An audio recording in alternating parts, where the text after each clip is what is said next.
ji ha la lan ba la lan lan la la lan lan la la lan lan la la lan la la la la la la la la la la la la la la.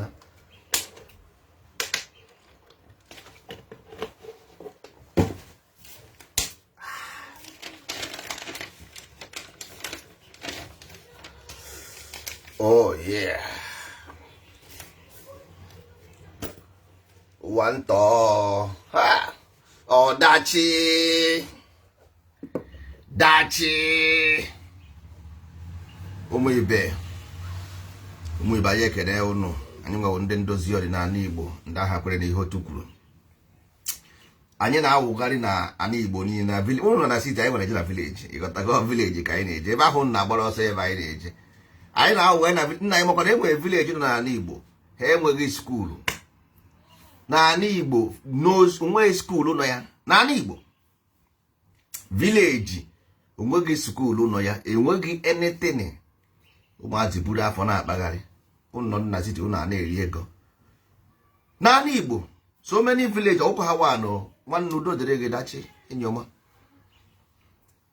N'ala Igbo ha enweghị telefonu ha ji apụta, ha enweghị anything to see outside world, ha na ha afọ outside world anya. N'ala Igbo dị no food, no electricity, nothing, not even ordinary school or not even ordinary education n'ala Igbo. Ma nsogbu adịghị, ndozi ọdịnala abịago na abịago. Ha ga-enwe skuul, anyị ga-arụrụ ha ụlọ akwụkwọ, nye ha nta akara nke anyị nke anyị nkụzi anyị, so that ha agaghị eto echi zugbo ori gbaba ama ṅụba mkpụrụ mmiri. Mba, anyị ga-enye ha amamihe nke si n'igwe wee bịa ka ha ghara ịdaba na ọnwụnwa ndị nkịta anụnwa dabara. Ọnwụnwa ego mbute bụ ọgwụ nsi akọrọ ndị kịta. Ndị mmadụ che na ịkọ nsị bụ a na-agbara vileji ọsọ, a na-akọ nsị. Akọrọ unu nsị, onye si ego mbute enweghị ihe ịkpọsara. Ị naghị agba agba, ị naghị atụ atụ, ị naghị eche, ị na-achọ ibute ego. Nwanne ọhụ nsị ka akọrọ gị. Onye akọrọ nsị ọ gaghị mma? Ị onye akọrọ nsị mma? Mmadụ enwe ihe ọ na-arụ, ị naghị agba, ị naghị eche, enweghị ebe ị kpọsara ahịa. Ị chọrọ ibute ego, ife Obi Kubana ọ na-agụ agụ, ị chọrọ ịdị ka Obi Kubana, ị chọrọ ịdị ka Imone, mana enwere ihe na-arụ. Anyway, nsogbu adịghị, ama m ihe ndị ahụ na-arụkwu. So ụmụ ibe, dịka anyị si wee kwuo, anyị sị na anyị nwawo ndị Igbo akụkwa ya mmiri, Igbo nke anyị akụghị ya mmiri, anyị pụrụ ka ome. Anyị nwapụrụ ka ome n'ala Igbo, Igbo nke anyị akụghị ya mmiri, anyị pụrụ ka ome. Otu ome si epu, ome ji, anyị epupụte. So nweghị ihe eji agbanyere ya. Anyị esighị Asaba nke anyị ji esi Delta. Anyị abụghị ndị Japan nke anyị ji awụ ndị Congo. Ihe anyị wụ ndị Igbo, nwa afọ Igbo n'onwe ya. Epụrụ m ka ome n'ala Igbo. Nna anyị Amadioha, nna m ukwu nke bi n'eluigwe, o wee nye anyị ntọala si na ọ bụ ihe a ka anyị ga-eji wee hibe na ihe ọbụla anyị na-akọ n'ụwa nọ ebe a ka anyị ga-akọ ya. Ọsịọ wisdom nọ ihe bụ ntọala anyị. Amamihe gị ga na-achọ amamihe kachasị mma. Ifi na enweghị onye ọbụla nọ na akwụkwọ ndị ọcha, obodo ndị ọcha, from Plato to Pythagoras to David, all of them seeked for wisdom, all of them, and they founded a foundation of wisdom. And look at it, you can see ihe agba n'aka ejighị enyo ele ya. But ngunwe chọkọ professionalism. Nta akara simple means professionalism, which means knowledge. You can never thrive without a profession. It's impossible. You must professionalize yourself based on your own understanding of your own tradition and culture. Don't let them fool you. Nwa bekee enweghị ike inye gị any education ka ime ọfụma karịa ya. Other possible.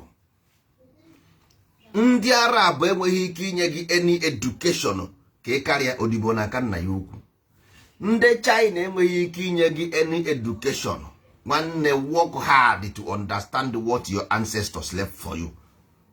There is never how your ancestors will leave something that will kill you. Is not true. Enweghị mgbe ya ancestors nwere ike ịhapụ something ga-egbu gị.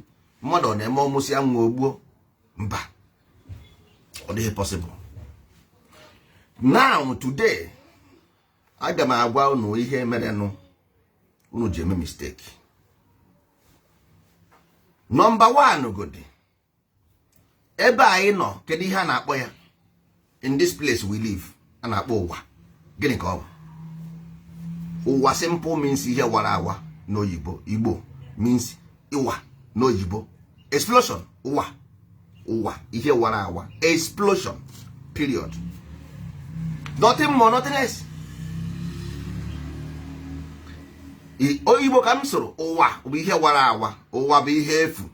Ọkwa ihe kwuru. Ndị Igbo so n'ụwa bụ ihe efu. That means ihe wara awa. That means if you don't take care ebe a ifuo. Ọwụ na iteke care ifuo according to asụsụ anyị na-asụ, ịba uru anyị na-asụ. This is it. Whether you take it or you don't take it, knowledge is power. Now, ka anyị bịaba na nna nna anyị nyere anyị ntọala, nye anyị ọdịnala. This wisdom a na-ekwu okwu ya ka ndị oyibo na-akpọ cosmology, because cosmology is the study of the universe, which means ntọala Igbo kọwara about universe ka anyị si wee kwuo in the beginning there was explosion. Ụwa. Go to every science, ị ga-ahụkwa ya. Cosmology is the study of Big Bang. Oh? Out of Big Bang, what happened? Light. Oh? And that light is law. Oh? Oh? And these things, you can never surpass them or minimize them. You can only align with them if you want to understand them. Because ịghọta ihe ọ bara gị uru, ịghọta ya ịghọ ahịa. Ịghọta ọ bara gị uru, ịghọta ya ịghọ ahịa. Any direction ị na-aga, ọ bụrụ to understand something that created you, you are lost. If you that's why you rejoin yourself with, align yourself with the cosmic body, because universe is a body. Ordinala to align yourself with that cosmic body. That is what they call religion. But these things, they know how Maria, you will do better, because your own is more better. Your own is more better than their own. Your own will more explanation than their own. You do more better than them. Everything on this planet Earth, every information is in a religion. All. Europe, go and check their history. All of them are religious. From A to Z. That's why I see a lot of churches in Europe. Ndero China, go and see it. They are Buddhist. You gotta go. Ndero Indian, go and check it. They are Hindus and Buddhists. Ndero Arab, they are Islamics. Africa, religion. Where Africa? The answer is no. That's it. Because you cannot do what you don't understand. Universe created created in mirror. If you align with universe, you understand the nature. And the power of the mind, when nature of the mind, when state of the mind, and when rest of the mind. So if you understand the power of the mind, you roll electricity.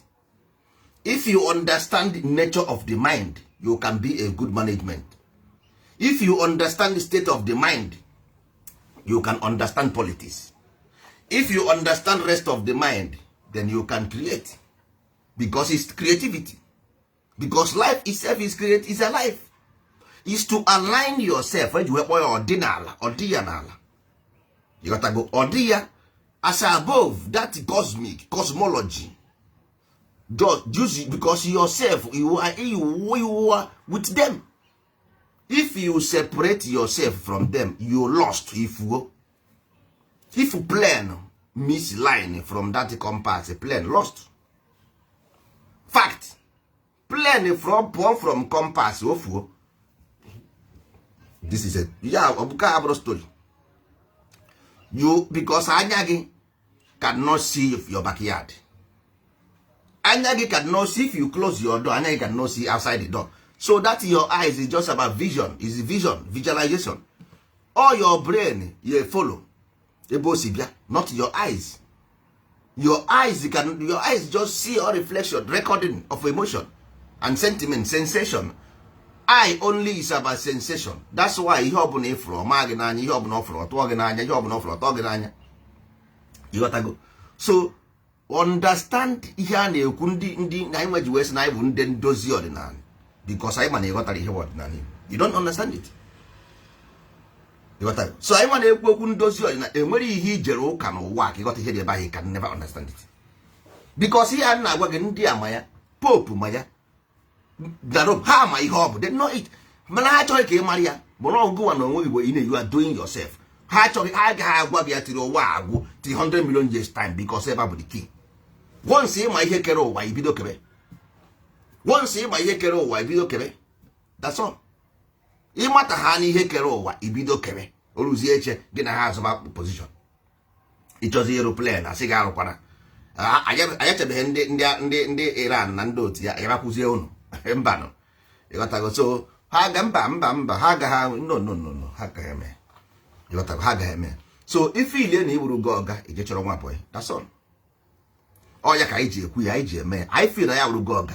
So anyị na-achọ boy ka anyị na-achọ. Ndị ga-agbara anyị odibo ihe anyị na-achọ. Because ọwụ na onye fere eze ka eze na-eru. Ọwụ na efe ha eze agaghị eru gị.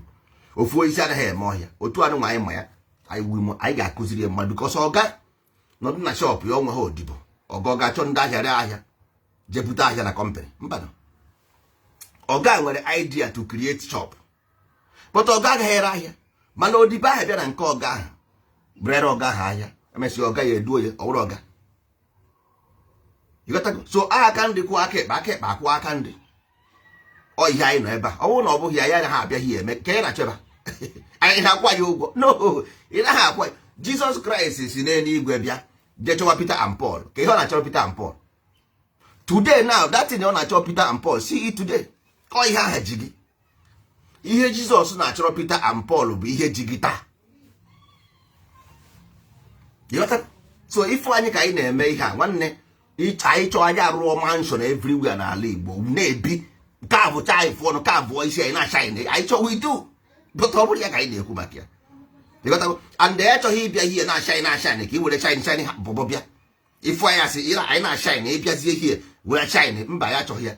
Anyị chọrọ ka ịfụ anyị as originality. So you are coming as originality.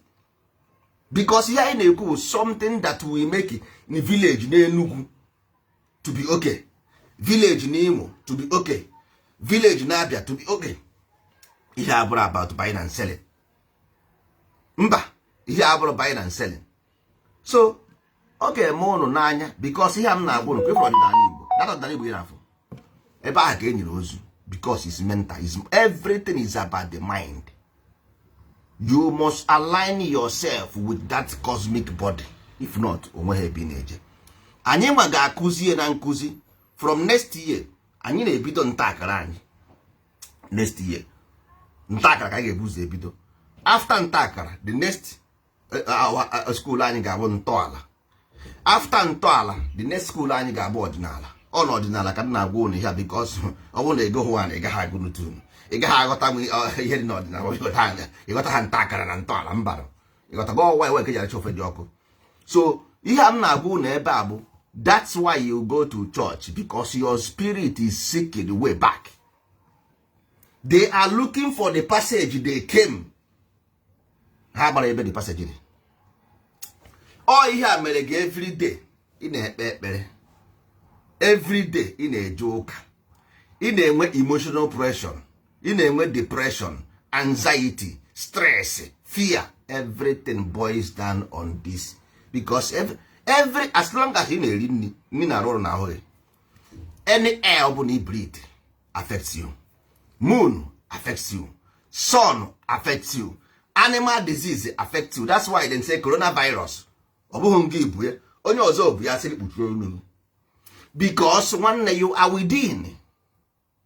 Ịgafe ebe ihe nwụrụ anwụ dị, o sie gị inu isi ịgbapụ ọsọ, irie nne adịghị mma ọsa gị afọ, anwụchasị ike ọchaka gị ahụ, mmiri zoo ọma gị, whether they pollute or mega affect. Everything is connected with everything. So you can never live here in isolation. It can't. Anything ọbụla ị na-eme n'ụwa have a law from A to Z. So you must master the law that guides that thing. Ndị Igbo nwere all these things already. Enwere ihe na-akpọ ntọala. NTU means something. Just like arụsị means something. All these classes, you must master them before applying anything on earth. You can never do anything without understanding the particular law that guides them. That is why if you come to West or China or anywhere developed nation, they know these things. Ị gaghị apụta one day binye si na-eme agitation. You can only develop anxiety to yourself because agitation is a law guiding them, because there is law we call gravity.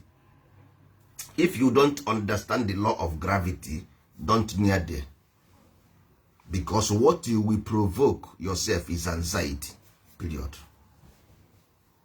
You get develop anxiety for yourself, that's all, because you got to get the law of gravity, because you want to break away from law. Agitation means breaking away from law. Plane break away from law of gravity and fly. So I want to plane aghọtaghị how this law work. Plane ga ebe ahụ obinye ọsọ naanị, that's all. Plane try ya obinye otie naanị kurisie, ma ọ bụ na plane amaghị law of gravity. So as we sị gị na onye niri ozu ma ebe o niri ozu, ịghọtago nke ya agbụ ọmụmụ ebe nkere ga agbụ. So ịchọ ịtọ dị agbụ, ije chọọ onye ma the law of ike agbụ, mara ihe bụ ike agbụ, onye ahụ ga-ehepụ gị, nye gị advice kedu ihe ị ga-eme so that this ihe ị na-achị ị gaghị ijekwe kegwuo dị agbụ mọ. Ma ọ bụrụ na ọ bụghị ya, ime increase dị agbụ, na-eme anya na ị chọrọ ịtọ ya atọ because ị maha na ignorance na-enye gị nsogbu. Ihe m na-agwa gị ihe ahụ something that 100 million years time you confirm them as fact today, tomorrow and next tomorrow. That is ihe nna nna anyị desịrị anyị n'ala Igbo. Ọ gwara anyị everything because ọ ihe bunyere anyị na akwụkwọ anyị bụ pịata. Ha gwara anyị na anyị gwara point ya out ebe each one of them dị. Na ihe nke a bụ all the whole laws govern the universe. Lekwe, lekwe, lekwe, lekwe, lekwe, lekwe. Don't do anything without understanding them. Study them. Study your opponent. In sports, life was sports. In sports, first of all, you get ready to go. Give me your goal. Then, after that, our game can agba.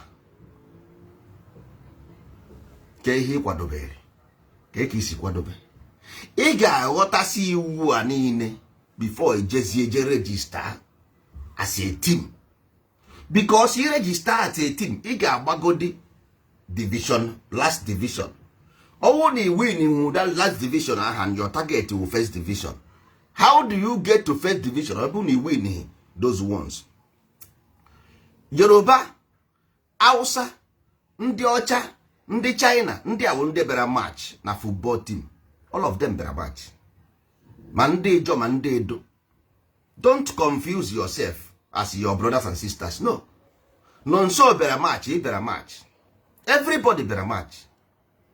Mana ọ bụrụ na Nonso ghọta the rule of game, you will be victim for Nonso because he ghọta rule of game. O nwere egwu a na-agụ medobure gamblers. I begin to sing. You gotta know when to hold on, know when to walk away, know when to run. You got to make your, you don't count your money when you sit in on the table, when deal is done. So ọ na-agwa gị the law of life. Ụwa bụ abịa, ụwa bụ afịa bụ izu okwe. Izu okwe bụ gịnị? Gamble. Ụwa bụ gamble. So ọwụ na ịghọta gị the law of gamble, don't do anything out of emotion. Emotion will just ihe ụmụazị. Don't do anything based on sentiment, because there is a rules and regulation. Abịa nwezie desire, illusion, emotion, sentiment and obsession for ndị nkịtị. Ihe ụlọ ndị nkịtị. People who do something without thinking, like why a desire, out of desire. People who do something without thinking are say nwere illusion. People who do something without thinking, they say emotion. People who do something without thinking are so sentimental attached. People who do something without thinking are so the obsessed. Because over here, you got to go. So, because out of that explosion, there comes a law. That law governs everything. That's why you need to eat to survive. That's why I want to eat. That's why you eat or you every disease, all those things affects everybody. So, ndozi ọdịnala Igbo, ihe anyị na-achọ iwetara unu bụ a package game guarantee your 1 million years to come. Ihe ị nwere na cannot guarantee, because if you check, the highest thing ị nwere na bụ this religion ya na-ebugharị. And they guarantee here, you yourself don't even guarantee it. So, kedu ihe ga-eme? Fear still exists in your mind. So if you don't understand this law, this fear continues. And this fear will develop stress, depression, anxiety, and fear. That is only what this unknowing mind will give you. And these things will develop. This fear develop possession. Mind possess, spiritual possess. You got to go. Simple because of you lack inner light. Because universe is light. All in sort of is sort of darkness. Darkness inside life, there were two types of laws: bright law and law of darkness. You got to go. So that law of darkness will evil. Law of light will goodness. So ọrụ na emunye ha ọkụ nke ime mmụọ ọjọọ will invade your mind. Na-ekwugodi goodness from here to 100 million years, because you are possessed with evil spirit. You cannot accept it. You will start giving me excuses after excuses after excuses. All he gonna, but it's not you. It's because you are possessed, not because of you are saying it. It's not you. That's not you. Because you are the mind. Your own is mind, not the body. But the body is affected because of here. Because your body is electric. It attracts something through sensation, through perception. Your brain attracts wave. It's about attraction and repulsion. So, otu anu e condemn evil. Once goodness he better repel where. Because onye ọbụla na fight to survive. Even that evil spirit inside you is fighting also to survive. You gotta go. Goodness inside me is fighting also to survive. But the only thing is that evil will always end up quickly. Because on anya rough, what the onye buru moto ṅụọ mmanya na agba 250 per hour. Ọ ṅụrụ mmanya. Mana onye ya dị mma. Goodness anya dị ya mma. O ji wayo na anya dị very careful. Anya dị ya mma, ọ dị very careful, with the watchful. Mana onye isi adịghị mma na agba speed. Because anya adịghị onye mma. So nwanne, this thing na-agwa unu here, the only thing that guarantee you stability, your children, your future children, your environment, but only this thing, because life itself is a law, nothing more, nothing else. About investment or development, already our private company is doing that. I don't have any money to help us or to know. And actually build a strategy, kind of life to live. We don't want to live like Japan. We don't want to live like America. We want to live in a good society that is not corrupt. In a society without corruption, without environmental degradation, without diseases. Private company na-ebu dustbin. Anyị ga-enwe private company na our own community na-ebu dustbin. You got to go. Na our own community ga-ebu dustbin. Anyị ga-enwe our own private company ga-emere anyị ihe niile. You got to go. Everything ọbụla anyị need, we create the company that we do it for ourselves. Period. So ihe anyị na-agbazi gị, we are just telling you about your own life, what you will face. You got that? What he ga-face na ndụ gị ka anyị na-agba gị. So whether you like it or not, or you have ihe na-eche gị. You got that? So you can't do anything. No. Life itself is a moving train. You see volcano anaghị agwa mgbe ọ na-abịa. Hurricane can't tell you when they are coming. You got to go. So ọ bụrụ na ị gee ntị ọfụma, then you understand. Ọgwa na ị geghị ntị ọfụma, it's up to you, because he ga-face you ihe am na-agwa. It's just like volcano bịaba, or hurricane na-eme na America nwesịrị ego niile ha nwere n'ụwa, but hurricane bịakwa or art ya ninja na, because that is law. You cannot stop it. Ị gaghị akwụsị nwe. So earlier is better you begin to understand what life is and how they work. Ọdịnala Igbo is an obligation to every human being on earth. All ihe aka ndị a na-eme n'Europe mana China na hekwe ha agwụ. Ihe a nyere na religion bụ just ihe ụmụazị, desire, illusion, emotion, sentiment. A na-akpọ faith, hope, belief, worship. Onwere meaning, onwere any background. It has no background. There is no content, no concept on it. Ị ga-afụ mmadụ oburu Bible o si Judas ji wee si ya, ije na akwụkwọ Job chapter 1 verse 5, ije na akwụkwọ Matthew chapter 6 verse 10, and so what? Matthew chapter 5 verse 3, and so what? After the Matthew chapter 5 verse 3, what is next? Nothing. Ọ gụsịa datin ụtụtụ ọmụ ụzọ jebe ahịa, hapụ nwa ya na yard. Nwa ya anaghị aga school, nwa ya anaghị eme anything, but ọgụgụ ọ kpọtere ha 5 o'clock ekpesi ekpere, kpecha plate, oburu ọkada ya pụọ. Nwunye ya eburu basket ya pụọ. Nwatakịrị amazighị ma o jere akwụkwọ ma o jeghị akwụkwọ, amaghị ka ha agana. Ọ batakwa n'abalị, o kwere kwecha plate ya, ekene mmarịa ijupụtara na gracia, o sebụrụ wa anọnyere gị. Ịghọtago, emekwa erie nri abalị, anabakwa ụtụtụ mapụ, nwunye ya amapụ, nwatakịrị na ọdịkwa sọsọ ya. Ikpegidego datin 100 million years, nwa ha ga-eto ahịa. So ọ because of ịga Lagos na-azụ ahịa na Lagos, zụta ego kwụọ ụgwọ ụlọ, isi na ihe adịghị oge na mma. It make no sense. Wait when you become old. If you want to know how you will be when you become old, look at your father. Mmadụ one n'ime unu gara abroad kpaa ego. Your father, when they become old, where is the money? Jụọ onwe gị ajụjụ. Some of you, your father was rich when they are young. Kedu ihe mere mgbe ha kara nka? They are not rich anymore. Why? You only hear that na mpaghị nwere ego, mpaghị nwere ego, mpaghị nwere ego. What happened to mpaghị nwere ego? What happened to the money? Kedu ihe mere ego ahụ? So ọ bụ ụta ka anyị fụbara Hausa na ụta. Eze ego nwere ego, Joneb nwere ego, Eze Okpoko n'ọba nwere ego, Edison nwere ego, GU Ntụoyi, GMO, Ekenediri Chukwu, Izuchukwu, Ifesinachi, Young Shagro, Lobito, Claudio, Analesio.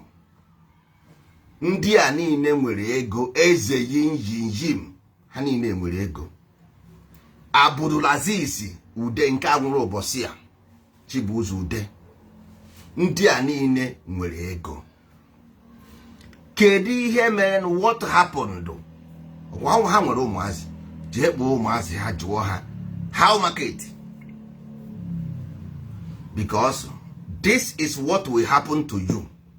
All ihe a bụ ihe ga-eme gị. This thing will happen to you because you don't listen.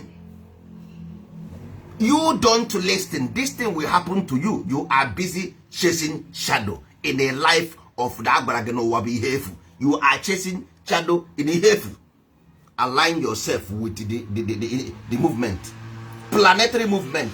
Follow them. They can never lose because they know where they are going. You don't know. The cosmotion, the cosmic know what you are doing and they know where they are going, not you. Ikpuru isi eke. Ịmaghị ebe ị na-eje, ha nwa ma ebe ha na-eje. So follow them. Plane can never fly without compass. It's impossible. Ship can never navigate without compass. It's impossible. Ship enweghị ike navigate without compass is a lie. And plane can never ever do it. Go and check our ancestors. How they use ship. Go and check it today. Where they get that compass how they use it for ship and plane, all from our ancestors. Our ancestors are man here this thing. Go and check the pyramid. All of them are aligned with the cosmic stars. All of them. All of them are aligned with cosmic stars. All of them. So human being is not ordinary basura, ordinary dustbin existing. No. Human being is not ordinary dustbin existing. No. They have some element in them that connect with this thing. They are direction. North Pole, South Pole. Follow these things. You say no. Ibiazie. There is no professionalism in our system. Mmadụ ga-abịa ala bekee no 50 years. Ijụọ ya nwanne, what is your profession after your 50 years? He can never meghe ọnụ.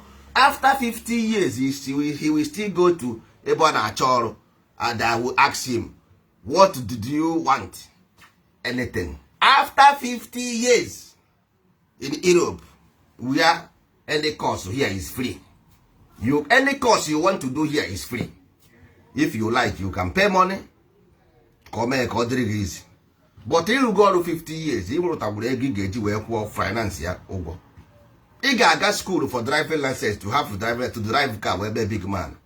Mana inwezi ike ịga school to have a good profession so that ị ga ajụọ gị ka ihe na-arụ, at least inwe dignity. Wee kwuo sị na ọ bụ ihe aka m na-arụ. Ha bụzie na ha enyesighị gị dị ọrụ, but at least your dignity wee dịrị gị. Because at least ọ tara gị afụfụ, ọ gbara gị okpofu before nweta nwa ya. Ọ tara gị ezigbo ahụfụ. Mba.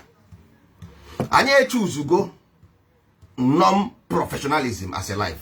That is why somebody will wake up one day and begin to shout, hey, we are this, we are that. Simple because he don't know what is professional. He don't know.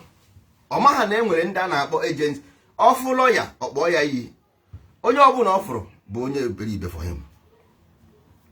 Onye ọbụla, nwanne, no matter how stupid that person dị, no matter enwere uru ọbara. Ike eji anyụ nsị bụ nsị ka ọ na-anyụ, mana ọ bụrụ na enyo gị nsị agbawa gị n'afọ. Ike bagwuru uru. Our elders nọ na village. Ọkwa na-akpọrị ha kpọrịsịa ha oruo ka o si ete, achọkwa the same elders. Oruo ka o si ete. So mgbe ọ bụ if you doing something, think before you act. Chee echiche before you act. Everything bara uru, nwere ihe ghọrọ ahịa. Nothing is useless.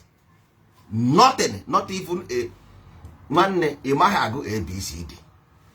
If you want to learn ABCD, you must go to ntakara ebe a na-akụzie. Ị gaa na ntakara, akụziere gị ABCD. Yes, nwere ike imesiere big man. Hey, I am big man. Ị bịazi a ga-asị gị na ị ga-amụta ABCD. Ka ị ga-eme? Ị ga-aga na nke ndị ntakara gaga mụọ ABCD mechọ. So ndị ndozi ọdịnala ji ntọala Igbo bịa, ọdịnala Igbo ọsọkwa gị bụrụkwa ọkwụrụ ọka. Ị ga-abịakwa hie mụọ ya, enweghị ihe option nwanne, ma ọ bụrụ na ị chọghị, because enyere gị this generation, you will go from Igbo. Because ị ga-amụnụ nwa ọnụnụ, nwanne ị ga-anwụ na anwụnụ. You will born and die. That is the law of life. So enwuzie nwa gị is gone. Because first generation I go for Christianity, yeah, second generation of Christian, and that is the end of generation. Generation only lasts 2. Every generation lasts only 2. So once you die, this is your last generation as Igbo. Finish. This is your last generation as Igbo. This one. Mana ọ na amụrụ gị na America, i were ntọala zụọ ụmụ gị, o ipube from Igbo. amụọ gị n'Europe i were ntọala na ọdịnala Igbo zụọ ụmụ gị ipube because is of the mind. Igbo n'isi ka ha na-eni, Igbo na-eni n'isi. Ebe Igbo na-eni information bụ n'isi. So ọsọkwa gị na-akọ ihe olu na-akọ Igbo nwanne aka ịtọ ise agbatawaji mmanya ndị nna anyị nara mmanya ise ndị nkọrọ na mmanya ise nke akwụkwọ ka ị na-akọ. Ịkọsi akwụkwọ aha nwụọ nke aha aga, nke aha end of the story. Story end. N'afọ a Jizọs awasị ọjị, n'afọ a Jizọs amem, n'afọ a Jizọs amem, nke aha agago. This is the end of the story because etu ị na-awara afọ a Jizọs enweghị ịkụziere nwa gị enwere ihe ọmụbaka Igbo. So number one godi oge na-eme irritate because ọ na-eme irritate because onwe nni naghị eri enye gị ekirie nni aha ga na-eme gị irritate because ị naghị eri ihe ọ bụla ị na-anaghị eri enye gị ekirie oge na-eme gị irritate. Once onye ahịa ataghị ose ọjị ndị Igbo ọ na-ata ha akụ anyị na-eti n'ụmụ nke aha agago. Ọ taghị akụ anyị na-eti na nwanne, ọ taghị akụ anyị na-eti. So that's it. Game closed. That is how life. This is a process of life. This is a process of life because our people now today now na-asị ha chọrọ freedom, ha chọrọ freedom. If you die, ihe ahụ ị na-ekwu bụ na you ka ọ kwụsịrị. That thing ends in you because that our program na run because human mind run with program, not freedom. Human mind don't run with freedom. Human mind runs with program, not freedom. Human mind run with the program. Computer run with the program, not freedom. Computer is not running with freedom. Computer run with program. That's why you go and bring Christian, you bring Judaism, you bring this because you want program. That is because your spirit want a program to work. If you bring phone, a charge, a battery charge. It's like phone, the one phone each. You need to recharge the battery before you buy it on. You charge the battery, you got work. You charge the battery, you got work. Period. So, for you to begin to reason like a human being, you must understand what is ordinary Igbo first before you become a human being. Ability, reason, thinking, faculty, human being. Ability, reason, thinking, faculty, then human being. Period.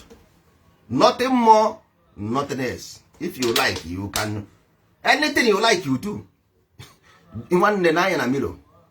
Look at the man on the mirror, then you see yourself as a misery. Simple. Because everything you do ends with you. Anything you do ends with you. You do good.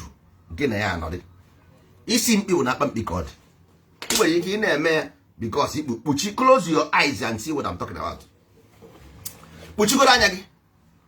Just close your eyes and see what I'm telling you. You are only alone. You are alone here. When you are alone, close your eyes and see that you are alone. Nobody's here. Stop playing with your illusion. Anyagi ne white oguru wayo. Nwanne me mere gị popi, o mere gị popi, nwanne o mere gị popi, o mere gị popi, nwanne mere gị popi, nwanne mere gị popi, emere gị popi. Ọdịnala Igbo, nwanne, from next week we will go English version, no more Igbo version. From next week, no more Igbo version, English version. Okay, mono n'anya before you know what's up, ndị Yoruba will buy it, ndị Hausa will buy it, ndị Zimbabwe, ndị South Africa will buy it. You will be in your land a slave. Yes, you will be in your land a slave. From next week, no more Igbo. Mma nwa anụkwa mmadụ bịara here say, one next week Igbo njide gị were mụ amachie gị ntị. Njide gị slap, dirty slap ka ị ga-afụ. Ịghọtago? Because one thing na-enye these people nsogbu, the tribalism and racism is what is wrong with their brain. Tribalism and racism, but something wrong with their brain because lower mind anaghị aghọta ihe a na-akọ. Owogo big man if you racist, you can never see any big man racist because big man know what's up. But the poor man always, they use their brain. The poor man always, hey, we are this. Anywhere you go, even in Europe, you will see the poor man racist. All poor people, all governor, poor man racist. Poor man tribalism. Big man, no, big man will go and invest everywhere. Come to Africa, invest. Come to anywhere, invest. Poor man always complain. They are doing me this. They are. You are the reason why you are poor, because life punish you, put you in a condition, in a state of lack of knowledge. Of all that one to change his way. No, he doesn't see it. He see it that everybody is doing him bad. Somebody in the village did him. Somebody in my village. Our village people, they are wicked. All this family, none of them in the family is useful. All of them are useless. Now, if you see this family, they are 20. No one is doing anything. No one is doing good. Somebody must do it. Somebody must do it. Somebody must do it. There must be somebody who did them this. No. It will not be their problem. Not their fault, but somebody's fault. Now I am telling you, because you are simply blind. You have what we call mind blindness. Equity, mind blindness. Anytime sun goes underworld, sun become blind. That is a fact. Sun goes underworld, sun become blind. So if you don't buy your house, you are on your own. You will live in darkness. I don't more about game. This is Ugariba. So maybe what we brought here is enlightenment. Ordinary enlightenment to align you, because this thing will law. Light will law. Without light, there is no law. Close your eyes and see me the law you will violate. Close your eyes and tell me how you will violate law if you don't know law. Blindness or absence of light. So if you don't obey law, that means you are blind. Simple. If you don't obey law, you are blind. You can only do your stupidity for few time. Life no have mercy. There is no mercy. Life mercy. Life don't have mercy here. Unless you change and follow the right step, the right life will come to you.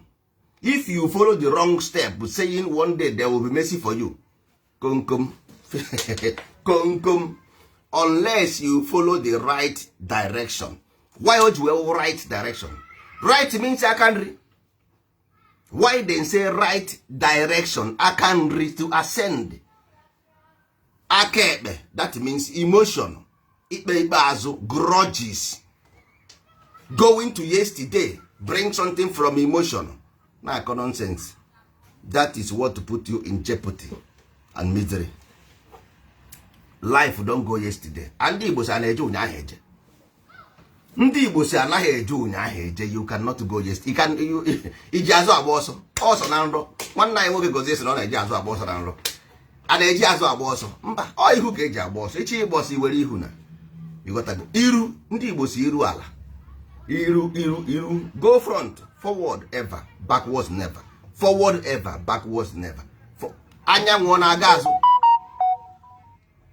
na-aga-azụ. Anyanwụ only move front. Anyanwụ only move forward. Forward ever, backwards never. Anything backwards, you have a problem. Mark it. Anything yesterday, you went so. Once a rope is caught, ihe ọ sọkwara gị machie ya, ọ ga-ama akpụ. Ihe ọ sọrọ gị machie eriri ahụ, ọ ga-ama akpụ, because oriri ahụ dọbiko. Mmanụ gafuru agafu, mmekọta dị ọzọ ya.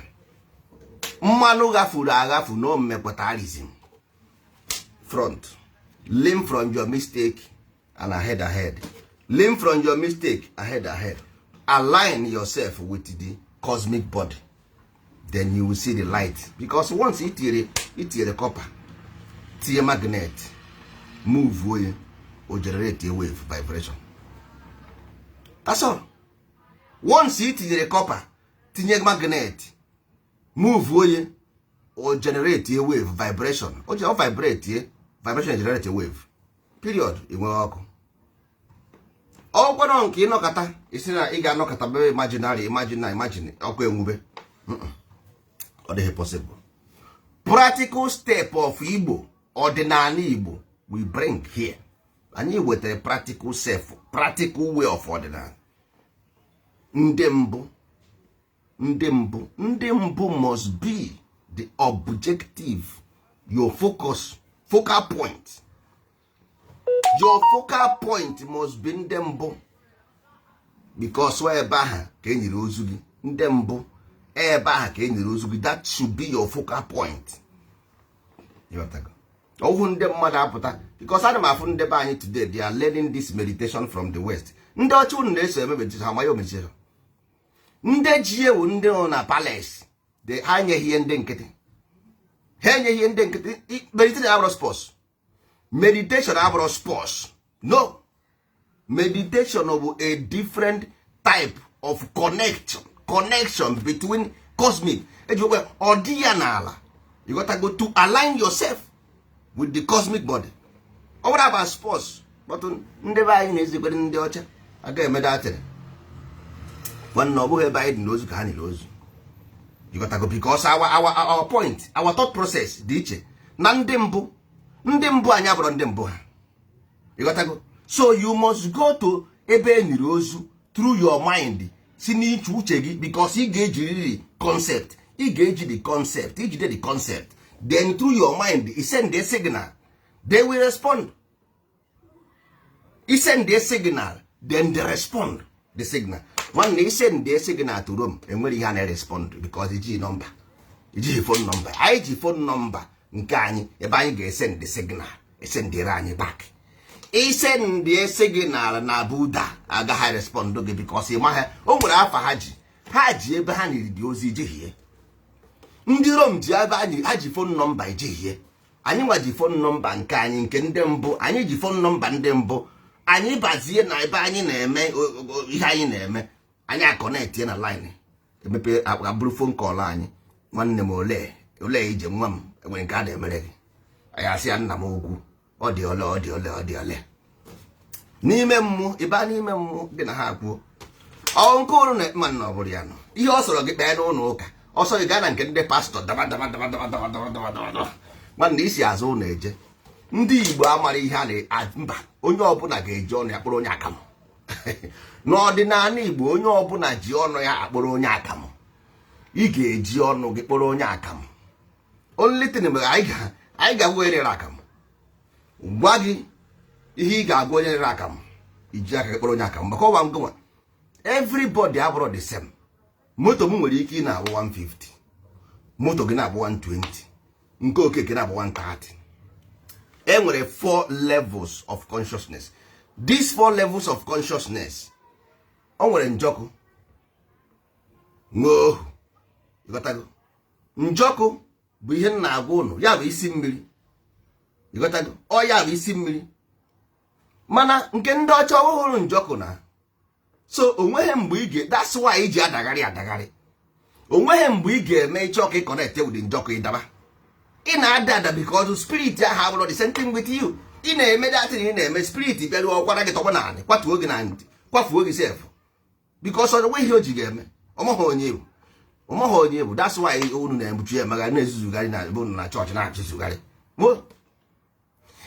Nwanne, you can never grow above the universe, because all universe bụ that's your body. All how na function on your body, all universe. So you can never, only thing you understand them and use them in your own advantage, period. Understand the law and use the law so that you don't become a foolish man.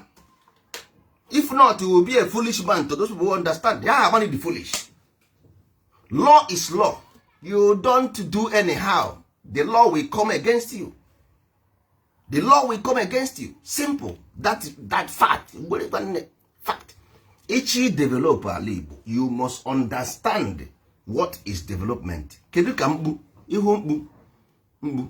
Kedu ihe mekiri up mkpu? Kedu ihe mkpu ji eme? Ifu oroma. Kedu ihe o ji wee wuru oroma? Ke ihe o mere? O tekiri how many months wee to? Ifu ọnwa. Every month ọnwa na-apụta. Onwe mgbe ọ na-apụta obere. Mesịa dị full. Mesịa bakwa. Ifu anyanwụ. Once you align yourself with the universe, all these laws, you understand them. If not, you can't. You're gonna fear as something extra.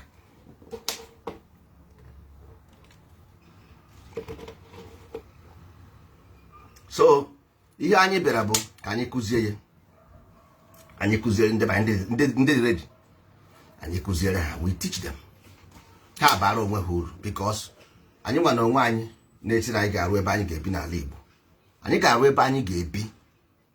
So and ụka onye ọbụla ga-abịa ebe ahụ, ụka everybody, mana isi na ị wara anya ị ga-eji by force bịa anyị ada-achọ okwu, mana anyị chọọ anyị ịfụnanya, ịchọ anyị ịfụnanya. So onweghị ihe a na-ekwuru okwu ịchọ anyị ịfụnanya. Ndị Amerịka siri ike, ọhụ egbe siri ha ike, ọhụ egbe mere ndị Amerịka ike.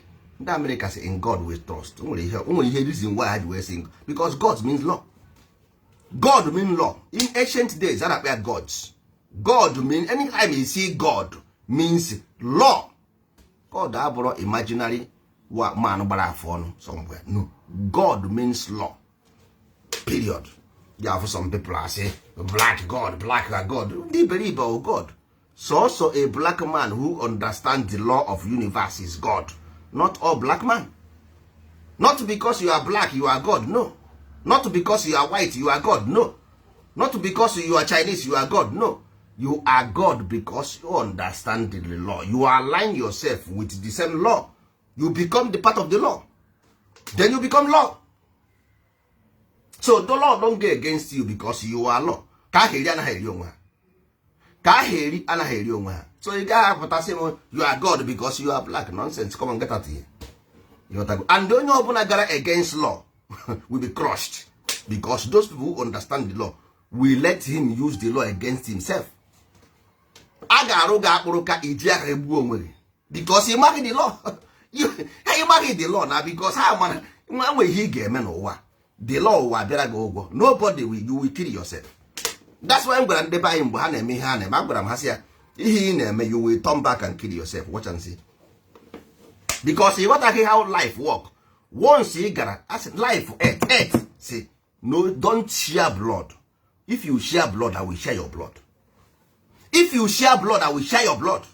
He's the earth, bro. Earth says it. They will make you go and share blood unnecessarily. Then alabera go. Forget. Alagabera go. Because once you share blood, they will take away ako. Ako is bet. Igaha ako will gain ability to reason. If you lack ability, you become a murderer.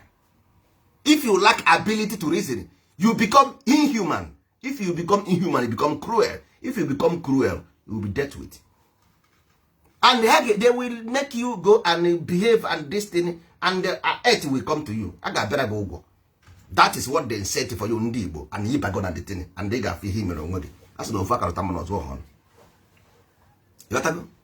Because you lack the knowledge of your ancestors. These things, from your own law. Anything from Nanibo, simple means Arose, Al Anambra, Amambala, Barose, Imo, Arose, Enugu, Arose, o mean Arose. You know, Ndibo and him like that. Because any land is gravity. Any land is gravity. As long as his land is gravity. That's why because they are law. If not, you cannot live here.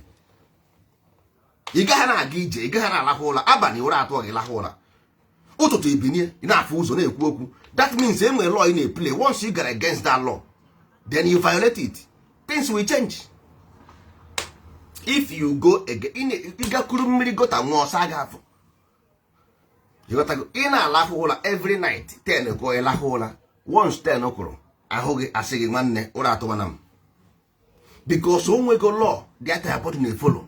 So Mbobu no look with that moment or I have ya. So earth na garo onwe otu anyanwụ si aga na move. Anyanwụ chi gazo. The law aha na ebuye agaghị ekwe gazo. Anyanwụ must move front. That is human being. And son, mad. That means you must move the same way. You cannot go against the tide. If you go against the tide, you die. If you go against law of life, you die. You go extinct. You gotta go. So, some people don't know how these things. But to the intelligent one, if you were a fool, these people will extinct you because their hand already been soaked in evil. If you keep quiet, ndị a ị ga-ata ahụhụ because ndị Igbo si na afọ ekwuru gburu okenye ekwuba na gburu nwata. Afọ ekwuru gburu okenye ekwuba na gburu nwata. If you keep quiet, if ihe mere onwe gị, time will come. You got to.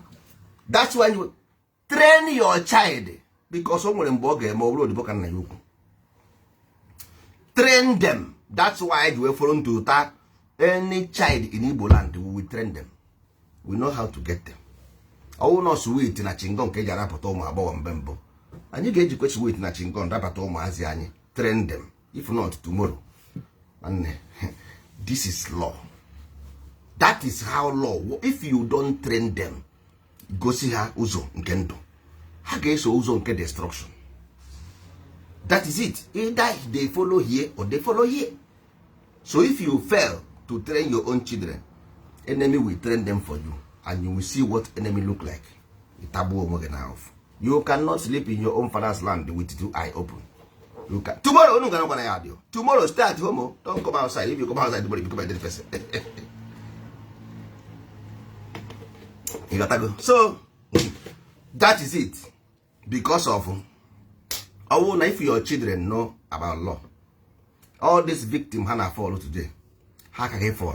All those people who died untimely will not die. They will not die. Simple. Because destiny is destiny, and destiny can be delayed, and destiny can be destroyed. Simple. Because your destiny may be your destiny to move forward. But if you follow direct track, ebe kwesịrị isi ndụ ga-eto ogologo. A na-akwa mma ndụ nwamkpịa na-eto ogologo. A na-akwa mma ndụ nwamkpịa na-eto ogologo. You don't choose a destructive life. There is no reason to be frustrated. There is no reason. Ị ka ya anwụ anwụ ụwa ụwa ọnwa isi. So it's better you go for knowledge. Much more you will live. Much longer you live, much more you will learn. Longer you live, much more you will learn. So if you go for knowledge, you will learn. You must learn. Ihe nkịta na-eso onye afọ ukwu ọnyụ ha anya ọgbụ agbụ. Nkịta na-eso onye afọ ukwu ọnyụ ha anya ọ ga-agbọrịrị agbụ. But you go and buy after na Facebook and na flash ego, na flash ego. You don't do this thing. You gotta go. Westerners already, they have jobs. They have jobs. They have already a mentality. They have already way of thinking. Our people don't have mentality. They don't have mindset. So if you flash them money, it's necessary. Now 90% of them will be victim of that money flashing. Oh no, chafuya. Anything, because already the mind is already programmed. Onye ba anyị flash ya money like that, they will become victim. You don't know. I don't know what is wrong. These people are maybe hatred. But I am thankful and grateful that Naheji their own tradition. So they have only one generation left to disappear on this earth. I am happy that now this our people, now this stage, they are going away. If Ndebeke abandon Christian, Ndebeke of all saints abandon it. In Africa, once you abandon Christianity,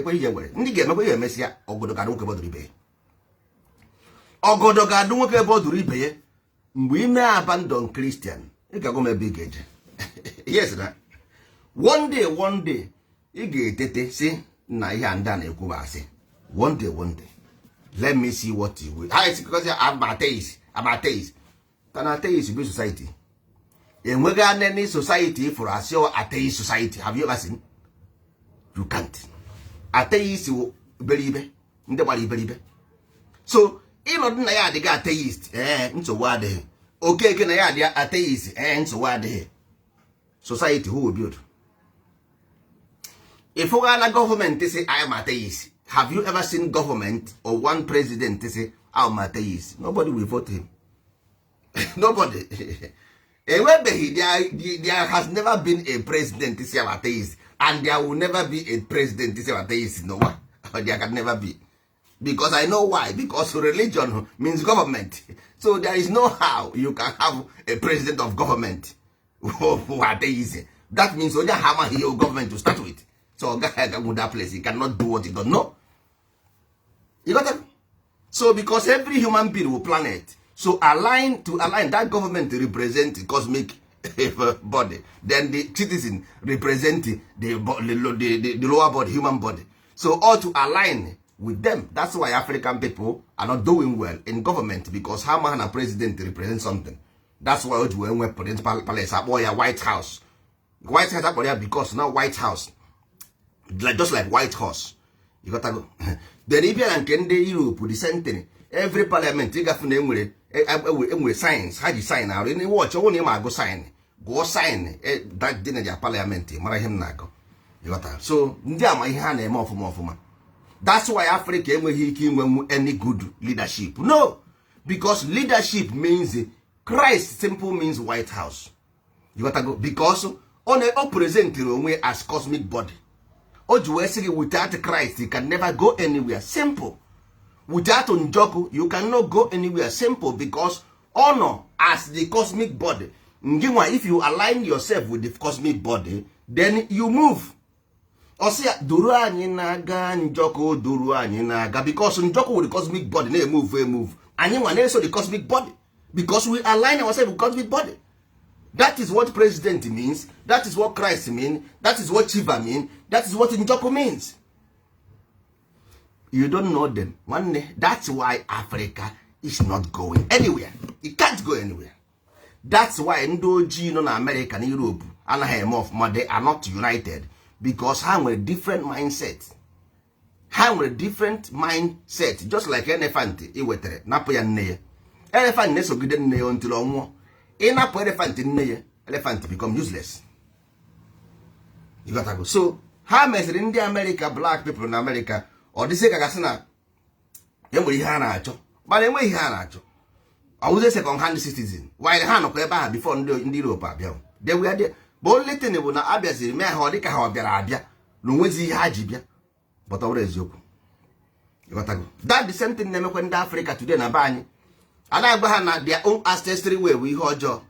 No one care whether have home. And don't eme that home with area. You can carry and more than me home here with area. More that is more way and more difficult. More strangulated. More poverty. More criminality. More destruction. But upon that, increase the prayers. Increase the prayer. More problem. More increasing prayer. More problem. So you cannot keep on doing one thing the same time, and expect a different result. It doesn't work. If you want to see a result, checkmate and check your life and balance. What is your tradition? Because tradition means where you are coming from. Then rejoin, which is rejoin religion, to rejoin yourself. Why mara APC abi we mara AP neje. Onye amaghị ebe o si abịa amaghị ebe o neje. As long as you don't have tradition, you can never have religion. It's impossible. But our people want to claim they have today, because I could ordinary, nobody could ordinary. Ha chefuo na enwere tradition before religion. Everybody na-ekwuzi maka religion. Forget na enwere tradition before religion. You can't have religion without tradition. You got to go. Because religion will the moon. Tradition was sun. So if you don't have sun, how can you have moon without sun? If moon is reflection, how can you have sun without moon? You can't. Because moon is mother. Oh, eto inyo spam na afọ nwanyị ọ na-amụrụ gị nwa. Mba no, ọ mgbe ndị nwere ike ọrụ mgbe ndị ochie ka ọ dị ha na-eme ọhụụ kịta. So for the body to function, I get more masculine and feminine. Everything you want to generate electricity or whatever, you must have positive and negative to function together so that it will work. So ndebanye all this, I don't actually can ndebanye pour from this lower mindset. Everybody, don't expect everybody to be intelligent, but don't give room to ndebelibe. Ndebelibe will always be. Don't give the under ndocha mama produce your media nye ndebelibe. Then know what how my because how mana. You don't ignore, you believe people in large number. They know because how are the law, and they will give you the law. They go to Ndocha with Facebook. nwee Instagram, nwee YouTube. Why na ha anaghị eme oyi aha anyị na-eme na the media? Why? Ị gaghị afọ onye ọcha na-egbu ọkụ etinye na Facebook. No. Ị gaghị afọ onye ọcha na-ekwu na a ga-egbu na a ga-ata na Facebook. No. Ihe niile anyị na-eme na Facebook just ha ma na division ka ọ bụ. They know it. Igbu ọkụkọ, ndị ọcha nwere law a na-akpọ animal care. They have it. Even though you want to kill animal, don't make them suffer. So once you be on Facebook publicly, torture those animals, then harm. If you torture the animal, Allah means more. More means animal. So once you torture the animal, earth will torture you because Allah is lower, which is animal nature. So ndo chama and the age where telephone now wave. Edge wave, all the telephone will wave and the earth will wave. If you made that in here, Allah got better go direct. Ha mo ma desara get that and the ha mana this wave oku bu wave. If you here na to asi na akogere na egwu na ige egbu igata. You are recording it. Mgbe mo ga better go ga. Because you don't know how these things work. You might hear you worry back is worry. You might have at the end of the day you become victim simple because of lack of knowledge. My people perish. You might hear content phone in a use. You might hear content. You might hear the anime. You put job on is struggling because if you put a baha like Rogaka and I bring a line love cheer in a boogery. Cheer in a boogery. This thing will wave. Telephone will wave. Imagine Maria. Go to Google or you wave. Go to Google or wave. Maria. So before you put a bar, woro mano. Tinyo bara here. Jekwecho ke ihe ba anụmanụ. Icheke ihe wa ọbara. Before you wete eba. Before you were ga na wave. Tinye na wave. Nwanne aka na dog na ntị. Kwanyere onwe gị ugwu. Ịghọtago? Kwanyere onwe gị ugwu because ihe mere nwa bekee ji wee mee animal law. Nwa bekee ji wee mee animal law. Ha ma ihe ha na-eme. Ichi ri anụmanụ. Kwanyere ya ugwu. Emenyere nwa ogwugwu, emenyere nwa nọsi ike. Anụmanụ nwa ogwugwu. Emenyere nwa nọsi ike. Emenye ka o mee ibi obi adị ya mma. Nwa ngwọrọ emegbu na nwa mmadụ emegbu na nwa mmụọ. Onye biri ibe ya biri. Ịghọtago? So ụmụ ibe, ọ ga-adịrị na mma ka nje mee ihe ndị ọzọ. Enwe ihe na-akwadobe.